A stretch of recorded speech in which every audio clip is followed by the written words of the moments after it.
Hello crypto boys and ghouls, and welcome back to the channel, Tales from the Cryptmancer, where we feature content on play and earn games on the blockchain such as Splinterlands. And in today's video I want to do a weekly share your battle featuring dragons, and this week specifically I want to feature one of my favorite dragons, and this is a modern dragon card, the Desert Dragon. And this is a legendary dragon here.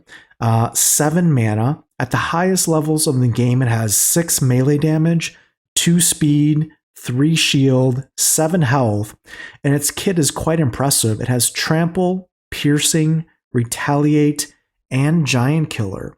So this card is quite a DPS machine. It is a little bit of a glass cannon, so we're going to talk a little bit later in this video about how best to use it.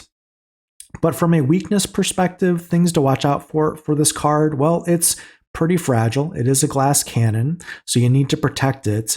Additionally, it's got pretty low speed there at 2 speed. So unless you have True Strike with something like Kitty, you do have the chance to miss. So be aware of that, unless you're, of course, in a reverse speed battle where it becomes a little bit of an advantage here for the Desert Dragon. Now, its particular kit here with trample, piercing, retaliate, and giant killer make it ideal for high mana matches, for really quickly taking out your opponent's tank and off tank with that trample, piercing, giant killer, and retaliate kits. But you need to try and protect the Desert Dragon, at least for the first 2 to 3 turns, ideally, for it to really do work. Now, I want to show you a battle here that highlights a team composition that really synergizes well with the strengths of the Desert Dragon. You can see here it's a high mana match, 58 mana. We're likely to see multiple giants here, multiple cards with 10 mana or higher where it can use its giant killer ability. And we've backed up here on the top here our Desert Dragon team here with a Carnage Titan with double strike and reach. Now we've also paired this Desert Dragon with a taunt, a back row taunt here, an Agor Longtail, protected by a Resurrect and Reflection Shield with Oshure. Then you also have a Repair, a Triage there with the Scale Doctor, and you also have supporting cast there with the Sporcerer with a Silence and an Affliction and a Rust.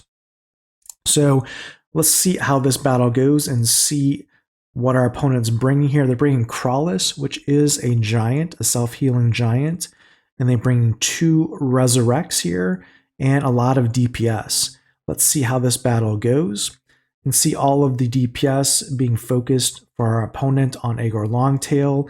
Only one that's going to be able to hit the Desert Dragon is Crawlus, and because we have a tank heal ×2 with Kitty and Oshure, we're in pretty good shape there. We get the giant killer kill on Crawlus. We get a trample for extra damage.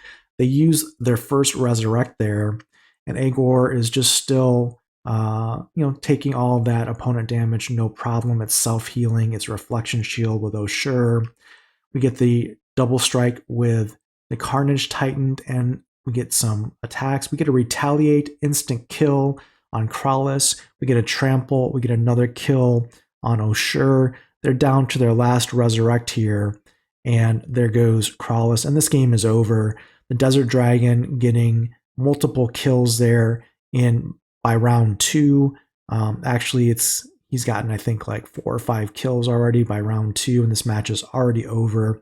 So you can see the effectiveness of the Desert Dragon if you give him time to work by protecting him with a taunt, with some triage and some support there.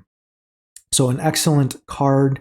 The Desert Dragon can totally pretty much win you the battle if deployed correctly and against teams that have giants, so specifically focused on high mana matches.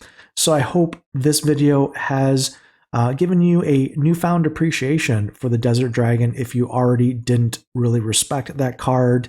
And until next time, keep stacking those stats.